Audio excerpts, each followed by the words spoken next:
Good afternoon and welcome to It's a Men's World. Today is Menstrual Hygiene Day, and we will join the world community in celebrating the men and women who are advocating for menstrual equity for women and girls all over the world. For us at GFF, every day is Menstrual Hygiene Day.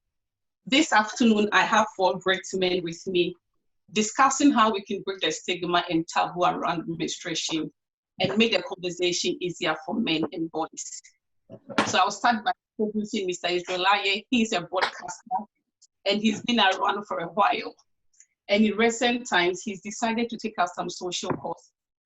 Israel is also his MHM ambassador. We also have Reverend Moses Asari, and Bishop Moses, we call him. He is the General Overseer of PHCC Global Churches worldwide. He's a medical sociologist, and he has practiced as a mental health practitioner for NHS England. We also have Prophet Henry Godson Afo. I call him Dr. Henry. He's an educational consultant, a minister, and he's an author. His specialist is in special education needs for young boys and girls. And then we also have Mr. Kwame Adu. He's an IT owner. He works with Deloitte UK, and then he's also the assistant director for GFF. Gentlemen, you are welcome to It's a Men's World. Thank you. Thank you. Thank you. We will have Dr. Edu joining us at some point. He will join by audio. By the nature of his work, he couldn't join us this afternoon. So he will come in later on within the program. So Sure. I will start my question in Israel straight to you. Why do you think men and boys struggle to talk about periods? It's because right from our infancy, this is a conversation that we've never had. Indeed, you'd realize that our parents or our mothers probably never even had that conversation with our sisters. And it's always been a taboo right from our infancy. And that's the reason why we don't have people having that conversation that much. Reverend Moses, do you have anything to add on? Why is it difficult for boys and men to talk about periods? Well, I suppose if you've not been educated in it and nobody told you about it, then it's going to be very difficult for you to also relate that information to your generation, because in a sense, it's been what we have seen to be the a kind of a sacred thing, if I'm to put it right, in the sense that whenever it comes to things like puberty, period, menstruation, stuff like that, there is a whole lot of a kind of myth that surrounds it, in the sense that it is only the elderly who would have to be who have to educate the younger ones about these things. And so if you yourself have not been educated about it, because obviously being a man, nobody tells you about these things, it's going to be very difficult for you to be able to relate that information to any generation of yours as well. Yeah. Dr. Afo, do you have anything to say on this? Yeah, thank you so much. First of all, let me greet all your viewers or listeners this very wonderful afternoon. It's a very great program that you're putting together, and I also want to say a big thank you to all our co-panelists who are on the show this afternoon. Now, as regards to the question that you've just asked, I think, traditionally, as boys, you can't even come to think of it, that it's a discussion up for us in our homes or in schools or on the playground. It's like, we don't talk about this. It's a no-go area. But it's very important that what you're doing, it takes a lot of education. It takes a lot of conscientizing people to understand that they're our sisters, our mothers, whatever it is, our friends. These are real issues that affect people. And these are things that we all need to know and then talk about. So thank you very much once again for getting this debate on. And also to the likes of Israel, who is an ambassador in this regard and all the good stuff that is going on. I'm in for it. Thank you. And I'm in my t-shirt, as you can see. I can see that. Menstrual Hygiene Day t-shirt. And one other thing I'd like to add to it, you see, a few times that the conversations have come up about menstruation among boys, then it has to do with probably boys teasing girls who have soiled themselves. Yes. Which is quite unfortunate. Yes. I mean, it happened whilst growing up when I was in school and all. I didn't take it as seriously. I probably wouldn't take part, but I also didn't speak against it. Mm-hmm. But having matured now, I feel that, and that's why I'm in this, and that's why I'd encourage as many men as possible to know that this is a natural phenomenon. And so there's no point in teasing or stigmatizing or, making fun of girls who have soiled themselves. And can I just add, Israel, I was going to add on top of that as well. It's very interesting to know that the boys who are curious enough also to want to know also wanted to use it for their calculations. You know what I'm talking about? To know when it's safe. Yeah, you're right. You're right. Men will always be men, boys will always be boys. But I tell you what, there's more important things to it than this. Sure. Yeah. So Kwame, apart from knowing what the time is and calculating it as a man, I know you have grown up in a household of, you have a sister and a mom. So how have you been involved in the menstrual experiences of your mom, your spouse, and your sister? To be honest, with my mom and my sister, I wasn't much involved with it because my sister was always in the boarding school. So you only see her when she vacates and come. But my experiences with menstruation took flight when I got married, and I got involved with my wife's menstrual process right from the onset. It gets to a point where, because I am the one who normally goes out for the grocery shopping, and when I'm going and I do the list, and she probably will not put menstrual products on it. And I will just ask, are you sure you don't need one? Oh yeah, I forgot. And then I'll go to the shop and I will get it. When I'm in the shop and I'm picking it up, at first I'll be looking around thinking, is anybody watching? Is it safe to take it? And even when you go to the checkout and then the ladies that are just scanning the items through, they just look at you in a way like, what is this man doing? And since my wife got into GFF as well, I know more about menstruation than even many other women do. I feel like I'm even menstruating with her at some point in time, because when there's a saying which says a happy wife makes a happy home.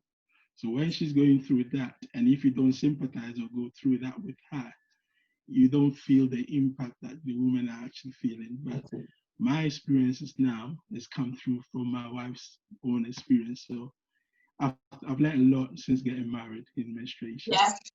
Thank you for that, Kwame. And on that, so far, before you come in, Kwame said something, and I'm going to put you on the spot. So why is it that was it deliberate that when Kwame was going to shop, if he's typically going to the shop, you're not telling him that he should buy you menstrual products? Is it deliberate? Is it because you felt, I don't want to bother him with that, it's a taboo subject?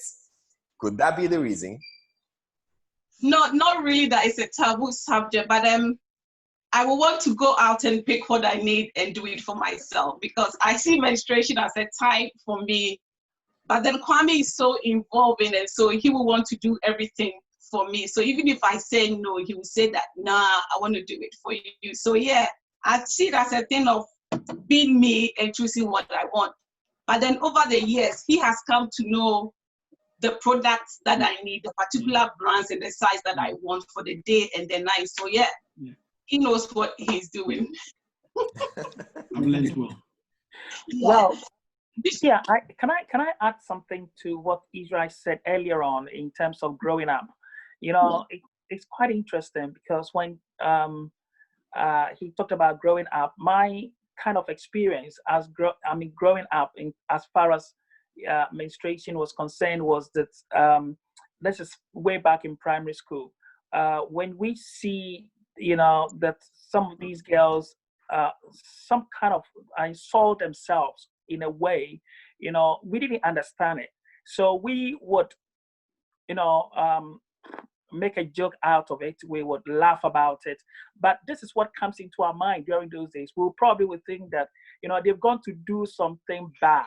And that is the reason why their back is soiled, And so we would laugh about it and criticize them because we didn't even know that it was their menstrual cycle. We didn't even think that.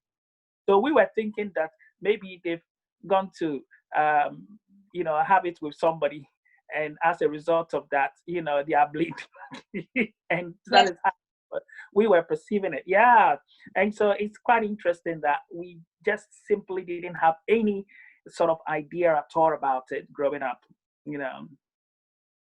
So Bishop Moses, do you think, taking you back to your teens, do you think if you've had the opportunity of being educated, your attitude towards the girls and how you felt towards them would have been different?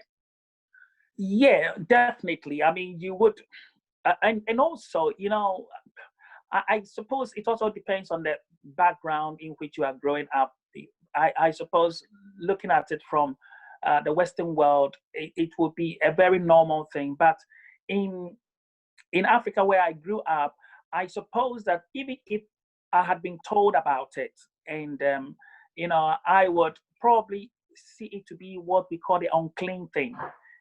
This is very unclean, and I would still see it even as a kind of a space for women to deal with it, rather than something I have to be concerned about it. And I wouldn't think that it will so much affect my attitude until maybe if the environment in which I'm living in attitude changes, then possibly as an individual it would have affected my attitude. Yeah. So I guess that the majority or the environmental attitude or perception of how it is seen really also makes you to kind of also go with the flow, if you like. Yeah. Okay. Israel, how do you think we can make these experiences easier for boys to talk about menstruation? I think we should start having conversations like we are doing now. The more we talk about it, which is why it's relevant that we're having, or significant, that we're having menstrual hygiene day. So as we talk more about it, we have conversations about these, it's in the news and the men are wondering. And then they also see men like myself being involved in the conversation, and they're wondering, why is Israel talking about menstruation? And while we do that, and as we do that, then they begin to ask questions. As they ask the questions, then we tend to disseminate the information and they get answers to the issues. And that's how I feel that we can have people talk a lot more about it, and have the boys also being aware of it. We should also have the teachers have these conversations in the classrooms. So they're speaking with just the girls, or they're speaking with the boys as well, and having these conversations with them. It shouldn't be a taboo subject. How is that going to be easier for teachers, considering the cultural and the social norms of Ghana especially? Well, the Ghana Education Service is heavily involved in Menstrual Hygiene Day. And it's one of the things they're pushing, to have a lot more teachers having conversations about menstruation, and actually also teaching the young girls, because not all the girls would have the benefit of having their mothers tell them, or their parents talk to them about menstruation. So if you're having this conversation in the classroom and they're having conversations about sexual reproductive health, then the word goes out there. So you, the teacher, will have to be trained on what to tell the kids. And as you do that, you have a lot more girls, and you have a lot more boys also being concerned and knowing about menstruation. Yeah. So now we know that most of the job is being left to teachers and healthcare workers. Bishop Moses, you have 3 teenage girls. How have you been involved in their menstrual education and their menstrual journey? Well, to tell you the truth, I've not been. I was speaking with them quite recently, and I just said to them that, you know, when you were growing up and you started your menstrual cycle, I really never talked to you about it. And I said, but you also never asked me about it. You know, you should have asked me, you know, that I'm probably going through a cycle which I don't understand. You know, I mean, why didn't you talk to me about it? And what they said to me was that, well, because they learn these things from school anyway, and so they didn't see the need to talk to me about it. But I suppose that, like you are saying, it is not as something we have to leave it just to the teachers to be teaching them about these things, because obviously not only would they just teach them about understanding their menstrual cycle and other things, but they will teach them other things as well, in which it might not just be the right things too. So we also, as what do we call it? We also, as parents, need to be involved in that. But unfortunately, I must say that I didn't really get involved with that. And at the moment, they're kind of a little bit older, and they know more than I do. And it's too late to do that now. But Henry, you are an educational consultant. How well do you think the education system can embed menstrual education into the curriculum? Right. So thank you very much for that point. Now, I'm going to say this, like, for example, in the UK, it's been taught, but they start in year 6.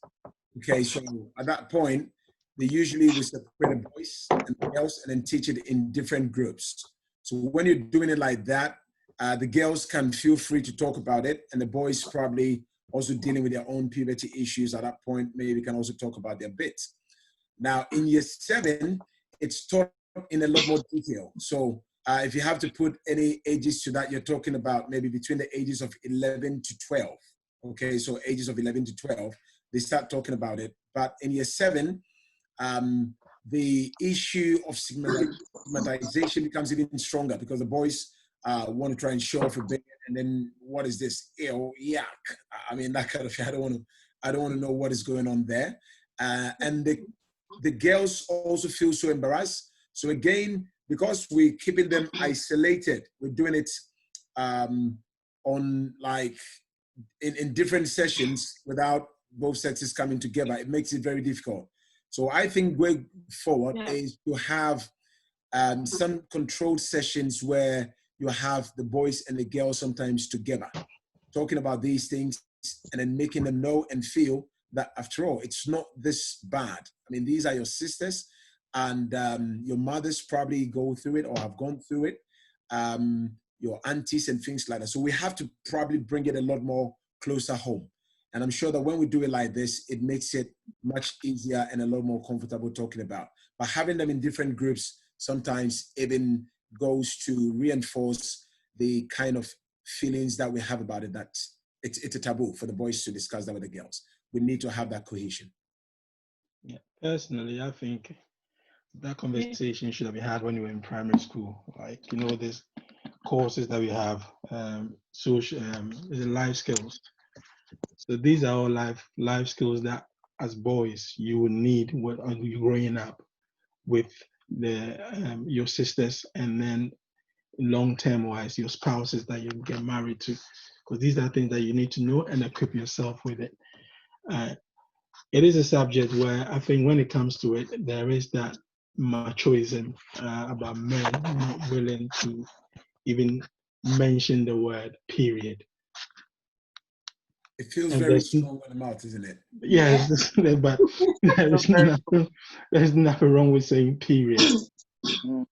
And because I remember I have a story. I was in the public transport once, back in the day, which was the trotro, and me and my friend, we had sat at the back, and there was a girl who was sitting right in front of us. And then when she got up, leaving the bus, the seat where she was sat, it was all soiled, it was all bloody. And we were sitting there laughing, not why would you laugh when somebody's in that situation? And this is somebody who is getting out of a trotro. You don't know where she's going to walk to. She's oblivious of the fact that she has soiled herself. If that information or that education had been given to us at a younger age, we would have saved her. Maybe she's going to a far bigger embarrassing situation when she's left the trotro.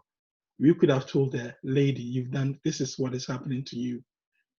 She can then go somewhere else, clean herself up, and then go to wherever she was going. So I think the conversation should be had a bit earlier than we are having it now. Or myself, I found out a bit later, but now I'm a menstrual champion. Yeah. When I do sincerely agree. And if I may chip in here, Yeah. I also realized that at primary, not many girls would have come to that point anyway, because you're still looking at ages between probably 6 to 10 or 11. Okay. Now, with the hormonal changes and stuff coming, I'm sure Doctor will be talking a lot more about that. We realize that now it's coming a bit more earlier than traditionally thought. So before, the curriculum has been designed in such a way that, okay, we think in year 7, which is around average age of 12, they should be ready. But we're getting our daughters having it now earlier on in year 5, which is around maybe 9 years. Now it's coming very early, 8 years, you're getting all these cases. All right, so that is why I really believe what you're saying is really worthwhile. So curriculum designers need to look at this and say, look, let's bring it maybe to year 3 or thereabout, or even to year 4, at which point we get them proactively ready for whatever it is that they're going to be meeting. And let me also add that even the primary kids that are having it at that point, it feels that the body is not ready for it. I mean, they're not really ready mentally. They're growing in body, but mentally they're not ready for it. So it feels like they themselves feel embarrassed to talk about something like that in primary school, and then much more to talk about the girls. So we also have to deal with it from the girls' perspective, getting them to know that, look, you're going through these hormonal changes, it's not wrong, okay? This is how God made you, you're a very special person. And then when you accept it yourself, it's easy for those around you also to accept it and talk about it. All right, thank you. All right, so far, sorry, I have to jut in here because something just came up.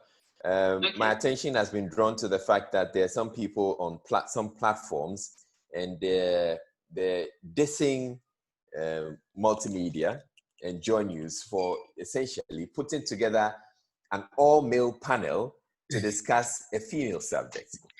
But that is exactly the problem we're trying to confront right now. Exactly. So I'm sure the people, so I've sent the link to them and I'm sure they're watching right now. So probably you have to tell them why this is happening.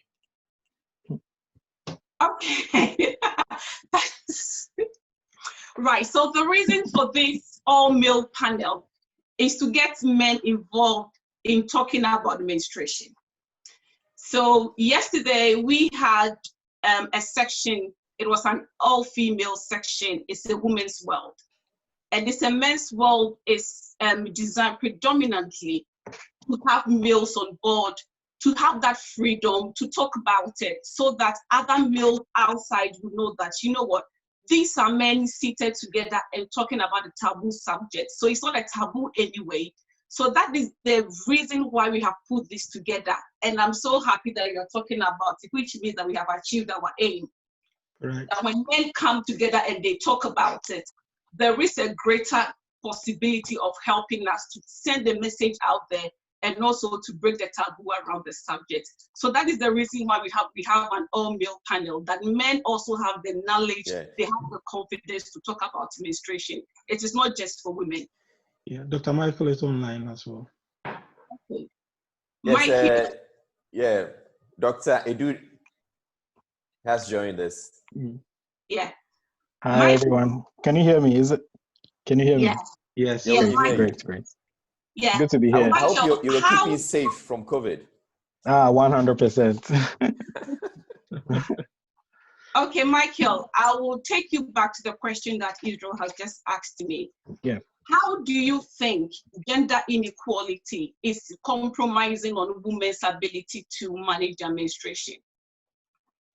So thank you, Sophia, again for the question. Thanks so much for organizing this. It's a very difficult time we find ourselves. We've probably been in this time since time immemorial, even before I was even born, talking openly about menstruation. Being a man. Of course, being a man to even talk about it in the first place. I grew up with three sisters, and it's still a struggle talking even about menstruation itself, despite all that I've been exposed to, even in my line of work, to be fair. I do work as an internal medicine physician, so I don't do a lot of gynecology and obstetrics anyway.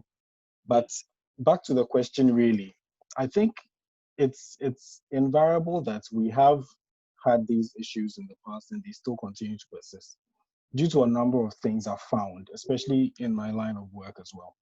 The cultural elements and the social elements have proven to be a very big difficulty in moving past the difficulty having the conversation. There are certain communities in remote parts of the world over, that still have these issues come up and we're still not able to discuss them openly. So I think culturally we're struggling to deal with it because we are not talking enough about it. These myths and these misconceptions about menstruations have carried through from time and generation. Our fathers didn't talk about menstruation to us anyway, and we've literally grown up into men and we're still struggling to talk about them. So a step like this, having online webinars, speaking more about this, they seem to Having an all-men panel.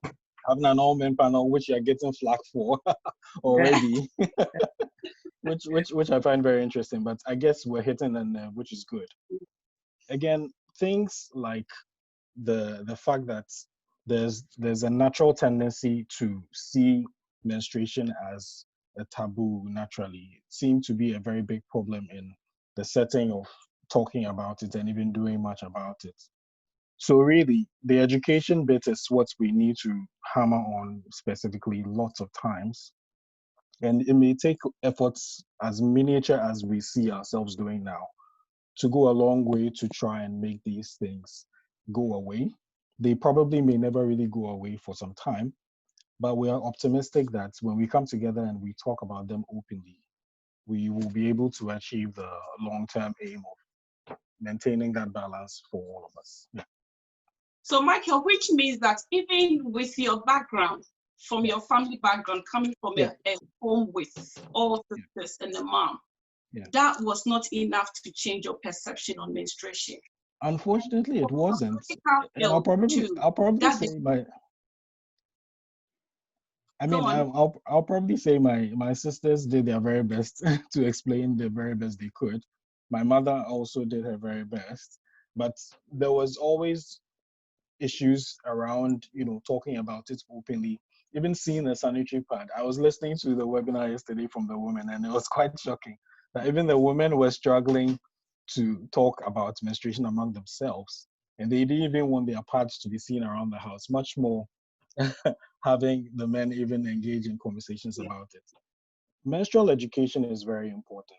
I've had a lot of menstrual education over the last few years, and I think more than ever before, within the last year or two, my knowledge about menstrual education has increased a lot more, aside the medical side of things. More or less the social side, which we need to address actively. Keep talking about and getting the stakeholders, government, NGOs, community leaders, church leaders, employers, everyone should get involved in these conversations because these are the people who make the laws. These are the people who enact things that enable all of us to live harmoniously. If we can't get everyone, it becomes very difficult. I'll pick up on the social aspect and then I will link that to the media. So Israel, you are in the media. How do you think the media is influencing or helping change the stigma around menstruation? Well, frankly, we haven't done much apart from, days like these when we have conversations about it. But if it's not, menstrual hygiene day, you hear very little about the subject. And I'm not sure how we can actually have more conversations about it, because something has to happen before, with the way the media works, something has to happen before we bring up an issue. And it being a taboo subject in itself, unless maybe some chief maybe has banished some people from the community because they're menstruating, and we're going to talk about it, the subject is not going to come up. Unless maybe there's some community where you're told that the kids or the women are not supposed to cross a particular stream when they're menstruating, and then we do a story about it, that subject is not going to come up. But yes, we have, thanks to days like these, we can have conversations about it in the media. Otherwise, there's not that much happening, unfortunately. On normalizing period, let me take you back to advertising. If someone comes to your organization, say multimedia, to have an advert on a menstrual product, would you allow the person to show a pad stained with blood, or you want to have a way to cover it? I know one of the countries, they had an advert on menstruation, and then the blood in the pad was blue instead of red, because they thought it was gross to show that on TV, but that is very normal. So how is the advertising agency, especially in Ghana? I mean, we are more concentrated in Ghana because we work in Ghana as an NGO. So how is the advertising agency in Ghana influencing this with regards to advertising? Right, so what the situation in Ghana is that any advert at all that you have to put out, which has to do with products like these sanitary pads, would have to be passed or approved by the Food and Drugs Authority. Now, if the Food and Drugs Authority has approved it, when it gets to multimedia or Joy News or Joy Prime or Adom TV, we're going to show it. We're not going to cover it. Unfortunately, we haven't had situations where people have brought products like that, adverts like that, which will show blood. But I'm sure if it happens, we will show it. There wouldn't be any reason why we would say we wouldn't. So you wouldn't see it as a taboo, as gross. You show it as normal as it is. We will show it as normal as it is, because the FDA has approved that we can show it as it is. Okay, thank you for that. Prophet Henry. Hello. How do you think we can enact social norms, change our social attitude towards menstruation to help men in this conversation? Yeah, thanks so much. I know Israel has already spoken from the media perspective, and I just want to once again add from the school's perspective. It's something that, yes, we need to talk about. We need to start talking about it much earlier than we've done. But I think there's a big missed opportunity from the church or the religious perspective. Because how many of us usually would talk about this, okay? And I listened to Kwame's example and experience. When we're preaching about kindness, we can chip in issues like this. How can we be kind to our wives? And I have to say this, some of us have wives or children who go through very traumatic time, okay, between this period, where some of them can barely walk, some of them can barely crawl, let alone even talk about walking, okay? And I've realized that that is a time where some men decide to pick quarrels with the wives because they don't get it. They don't get the physiological and the psychological changes and whatever changes that they're going through in their minds and bodies. So as men of God, as pastors as well, I think, yes, in our preaching, we can also chip in that we've got to be kind to our wives, kind to our daughters, like Kwame did. I've done it before, where you go to the grocery, it's not in the list, and then you get it when you're just about to come out, and then a call will come in, text, I call it a settle test. They tell you, oh, can you please pick that one for me? Which one? And then you look left and right and see, is there anybody there? But, you know, if you love your wife, if you love your neighbors yourself, you'll do it for them, okay? And then especially when you get to the tail. And thank God these days we have all these self-checkouts, so at least you can just go in and sneak it under quietly and get out. You get what I'm saying? But it should not be a taboo to talk about these things.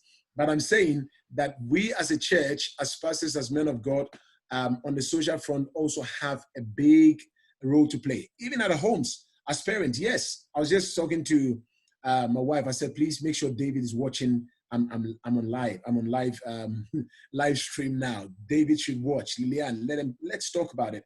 But I said to David, I said, I'm going to be on show this morning talking about a subject like this. And he was like, oh, daddy, you know, that kind of thing. And we need to talk about it in churches, at home, everywhere, just to get this conversation going. Thank you.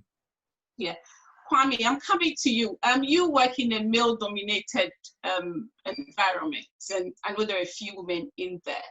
Is there any interventions, anything that has been put in place to help women cope when they're on their menses at work? I would say no. There isn't at all.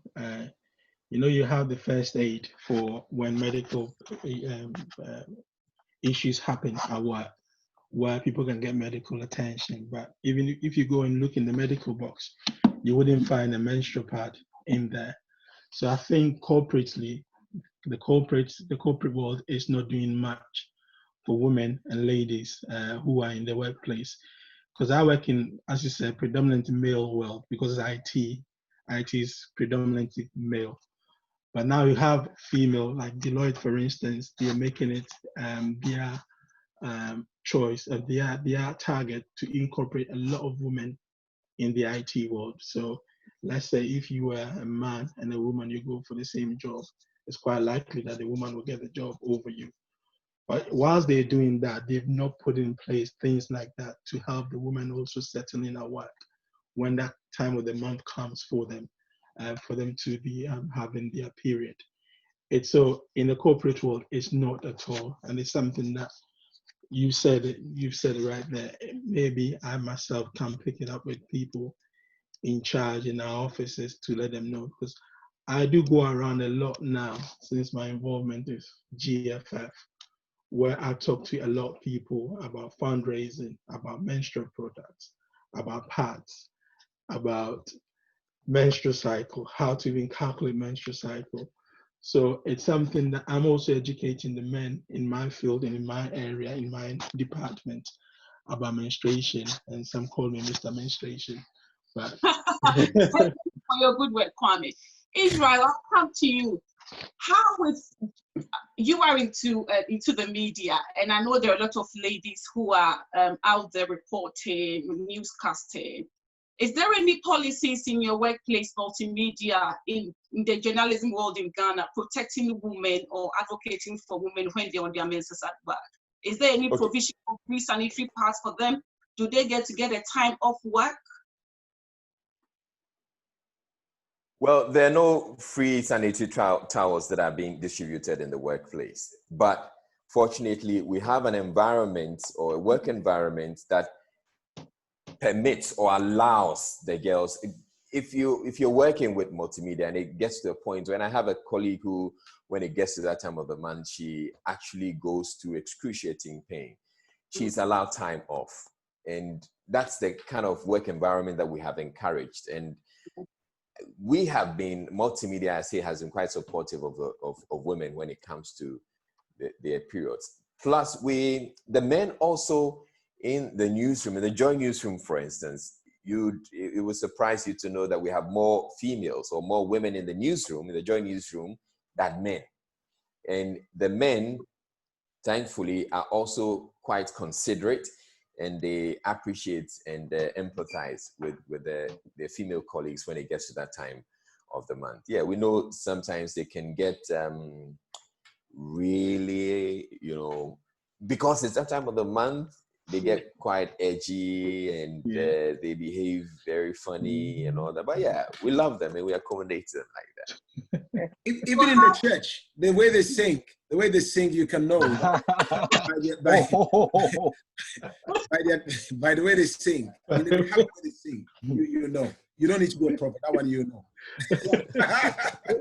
Michael, during this COVID-19, we have seen images and reports of medical staff on the front line who have been working hours and shifts on end, even on their in their menses. And I read a report, I think, in China, and some of the women were looking for menstrual pads and they couldn't find them.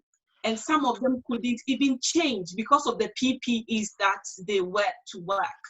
How would you advocate for that for women in your workplace?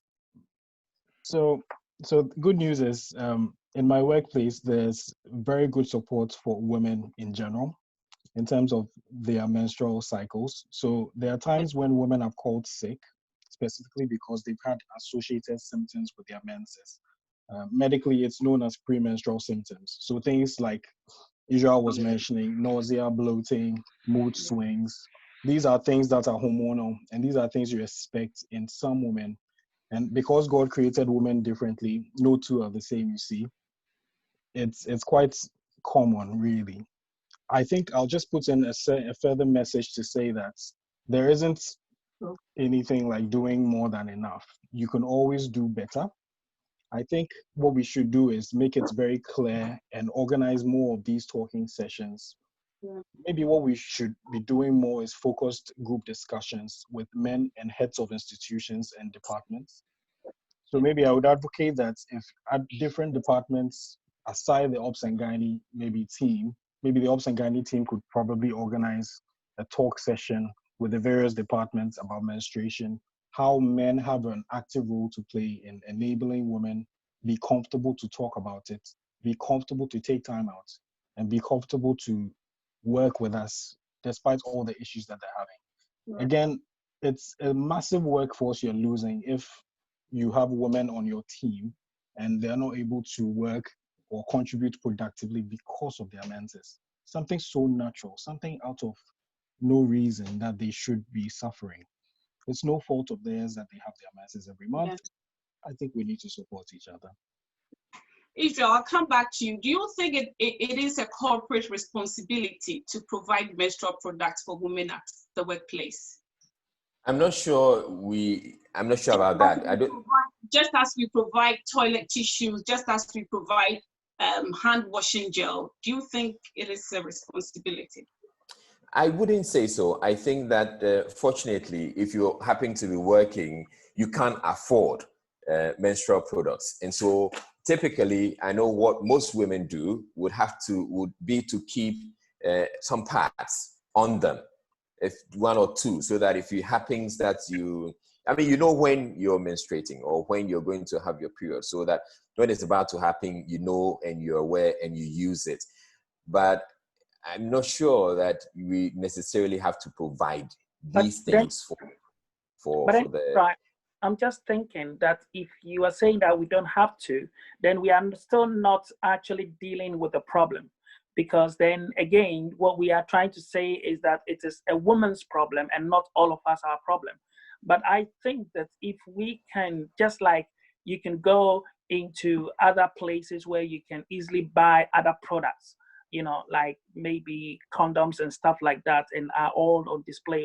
Why couldn't these things also be made available so that at least it demystifies the idea or the concept of the fact that this thing is a taboo and it is normal, and that, you know, so I guess that if we probably wanted to be able to deal with this thing, then there should be some kind of a corporate responsibility, even if not, I mean, providing it for free, at least it should be made available in such open spaces where people can easily gain access to them. Just to chip in briefly. Yeah. Just to chip in briefly. So, indeed, it would be expected that most women would know exactly when their menses would come. It would surprise us to know that majority of women probably may not be on top of their cycles.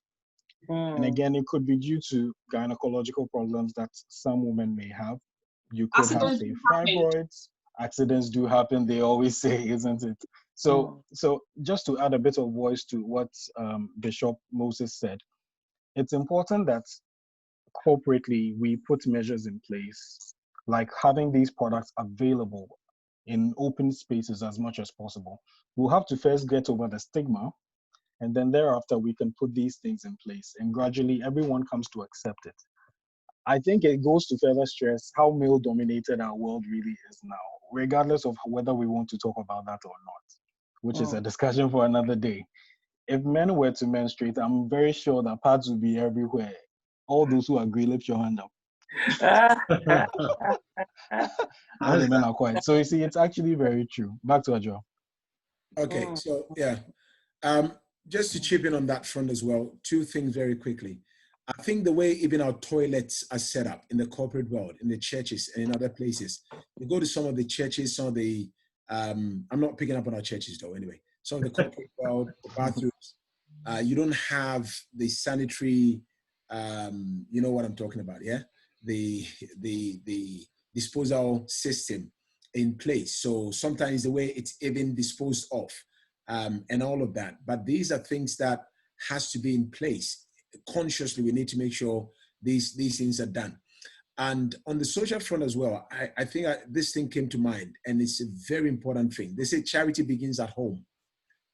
We need to, as much as possible, encourage our moms also to talk about it, because I realize that if the women that go through it are not even sympathetic of their own fellow women, it becomes very difficult.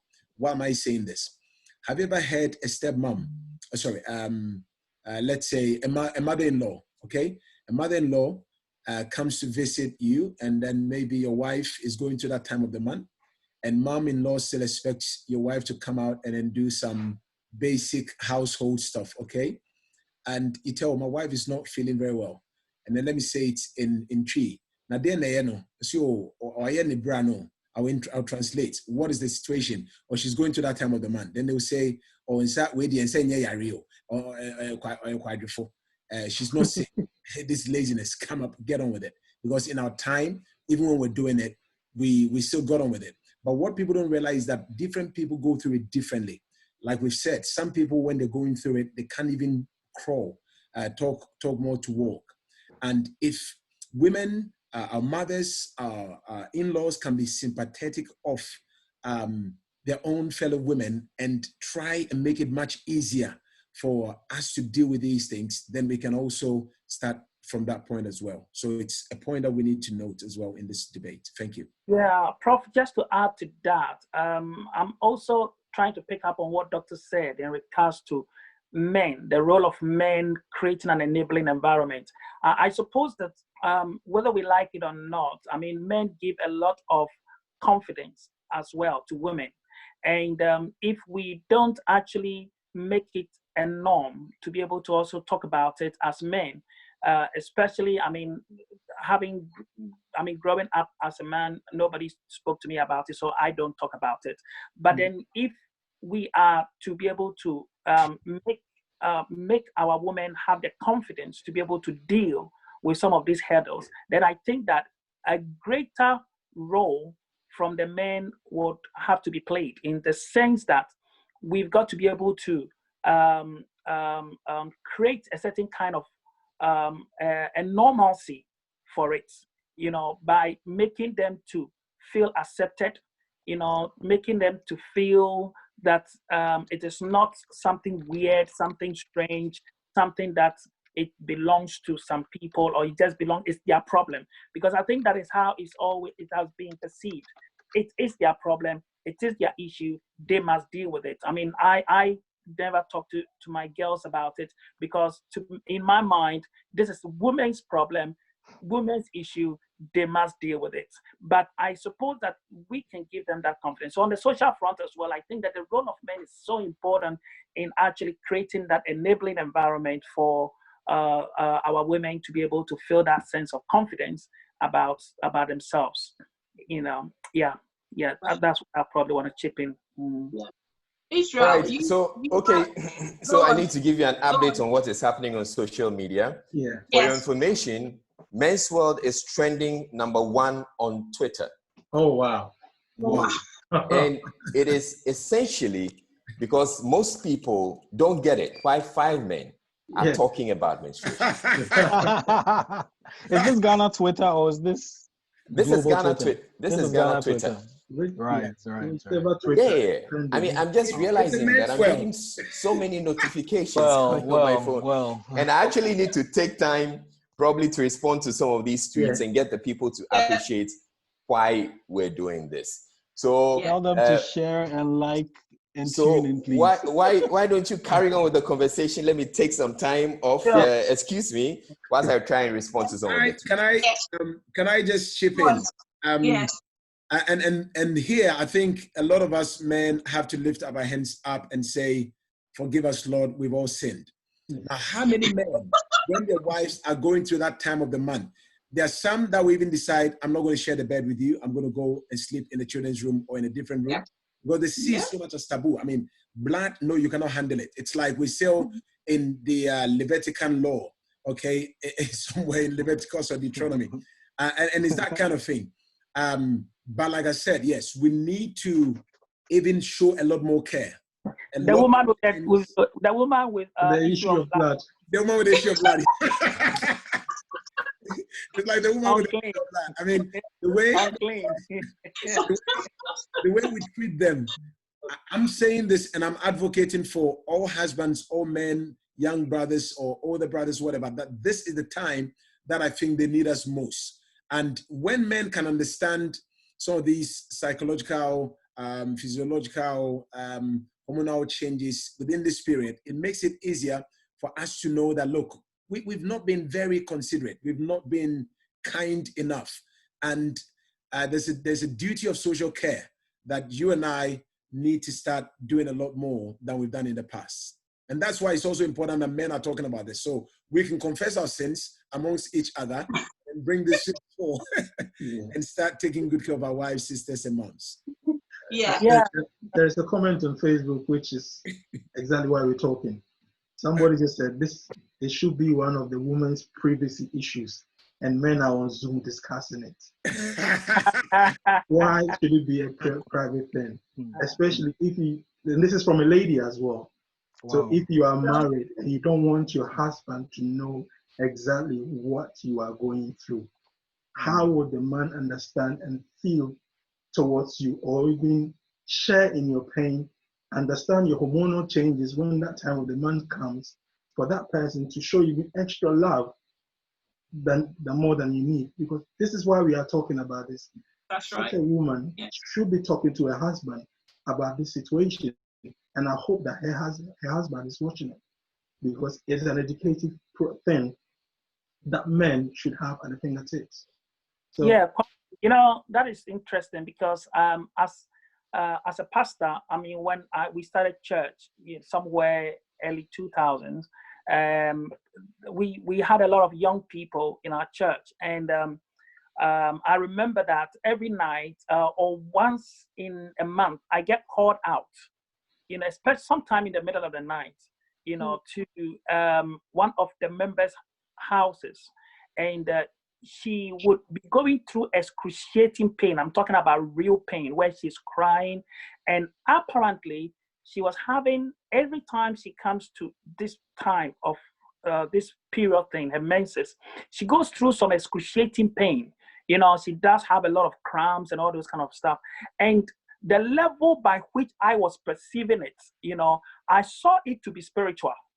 And so I would go there, and then I will be praying and binding demons and casting demons and, doing all the shalababas and all those kind of things, because I just didn't understand that, she's going through a menstrual cycle, which sometimes could be very complicated, which sometimes, could bring these various changes and bring all these kind of cramps and etc. and etc. Why? Because I simply wasn't educated about it, and I simply didn't know much about it. And it wasn't a subject that I would even say I'm going to be reading about it. And so I was spiritualizing something which possibly could have been managed differently.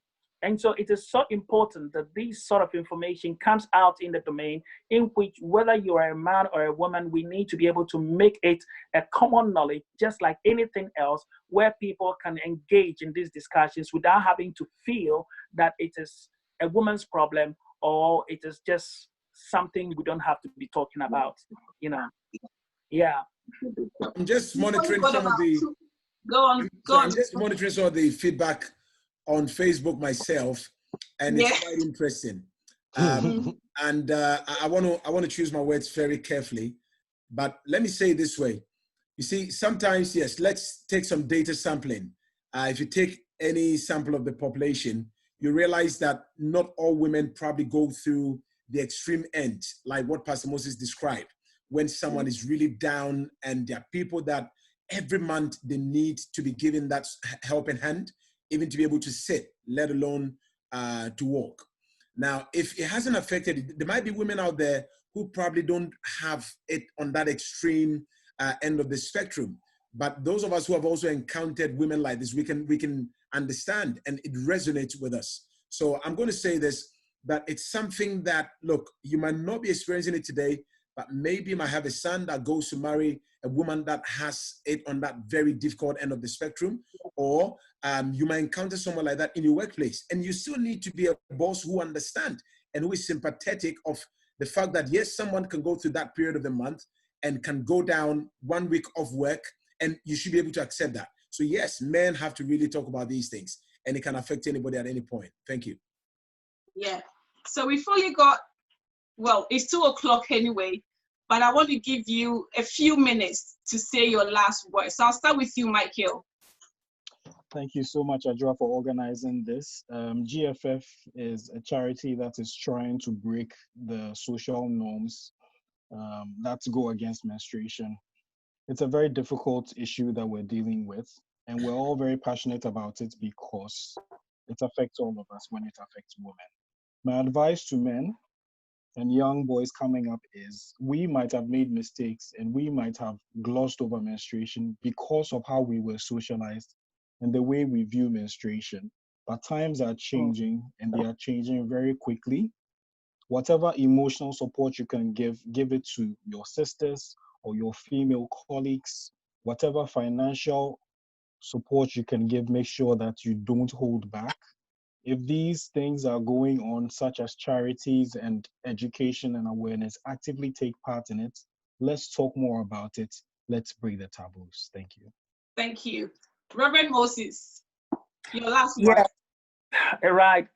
This is what I was just going to add from some of the discussions we've had so far. One of the things that I'm just thinking that I just wanted to bring out to the domain is how to break the cultural norms, because that seems to be a very stronghold, you know, because it is a deep-seated stuff that is, you know, that seems to be seated in the minds of people, you know, over the generation, and also some of the traditions and some of the things that we do know. For example, in some cultures, I mean, it's being believed that this thing is really a taboo. When you get to puberty, there have to be some initiation, there have to be some rites, you know, they've got to do some kind of performances and all those kind of things. And so the whole thing about these whole menstrual stuff is seen as a very cultural, traditional, you know, stuff that is going on, which is very much deep-seated in the minds of people, especially if you're growing up in Africa, or if we're talking about this within the context of Ghana or Africa, then I do believe that we probably need to be fighting it from that level. We need to begin to demystify these sort of things and begin to make it, we need to give some explanation, some rationale in terms of what is actually happening, rather than hiding it in myths and mysteries and thinking that it's something not to be talked about. So what this is what I would say in terms of closing. Yeah. All right. So yeah, I'd like to come in here. I've been trying to engage. I've put out a few tweets to reply to some of the concerns that people have raised, and so hopefully it would help. But I'm hoping that they're also watching right now. They will join us, so you don't just sit back and look at the flyer we put out and criticize. We're hoping that they can join and listen in. And in fact, this stream is going to be available. The discussion is going to be available for people to get to watch later. But this is exactly why we're doing this. We want to have this conversation, so then women don't have to suffer silently. Because if we don't talk about these things, the women will, in their own corners, quietly suffer. And some probably may even commit suicide. Some people will grow up thinking that there's something wrong with my body. But that shouldn't be the case. And so let's keep having these conversations. Let's let's share the video. We're trending. It's a great thing that we're actually trending. Yeah. We're getting more attention than we ever imagined. So For let's the right use reasons. this and turn things around. Yeah. Kwame, your last word. Yeah, we've achieved what we set out to do.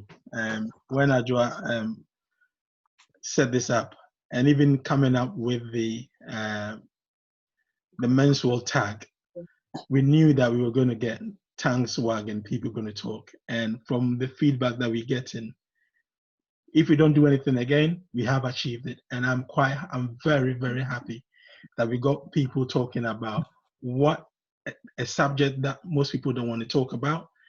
Even by them commenting, they are talking about it. That's They are right. raising concerns about it. But involuntary, they don't know they are contributing to the conversation that we are having. So I'm quite happy and pleased with what we've had so far.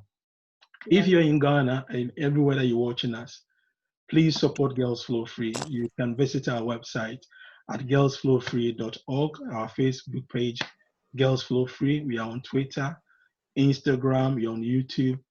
Give us a follow, watch the videos, and engage with us. We'll be more than happy to hear from you and to have a discussion with you in future. Thank you. Yeah, thank you, Kwame. Right. Prophet Henry, Okay. your last words. Thank you very much. I'm getting really thrilled and somewhat fixated on some of the comment that is coming on Facebook, and some of which is becoming a little bit even personal. But you know what? Let me say this. When they say sometimes we can be our own enemies, okay? Let me just put it bluntly out there like that. But the truth of the matter is, when I received the invitation to be a part of this, I thought it through it twice. I spoke to my wife, spoke to my daughter, and we felt, look, it's a good thing to go on there. My wife is watching, and she's so proud of the fact that we can come out and have this discussion. This is very historic. And for anything that is groundbreaking, yes, you'll have people that not so happy about it, not so fast, what is going on here. But trust me, Ajua, I want to dove my hat out to you and Girls Flow that this is very historic. Maybe today people might not understand it, but some years down the line, trust me, you'll be hailed for putting this together. And I want to join you in thanking Israeli and everyone who has made it even bigger. I think it's a good thing. Let me say this. I'm not sure, I mean, for someone who's an educationist, with the work I do in schools and in university, if anyone has done any PhD or doctoral thesis on something like this, but I would say, let's start, go on Twitter, collect some data and see if we can even have some kind of thesis or dissertation and some study into this. But certainly the taboo must be broken. The barriers must be lifted. And any shackles and manacles surrounding why we shouldn't talk about this, I think at long last we can say, I have a dream that a day is coming, men, wives, daughters, sons, children will sit together and talk about this, and it will no longer become a taboo. Thank you very much. God bless you all. Thank you also very much for such an intensive discussion. So this is a men's world, and it is nothing without a woman or a girl. And this is what we can do to support them, to have the confidence to manage their menstruation with dignity. Thank you all once again for joining us, and see you soon. Bye-bye. So, Thank you. bye-bye. Bye. Bye.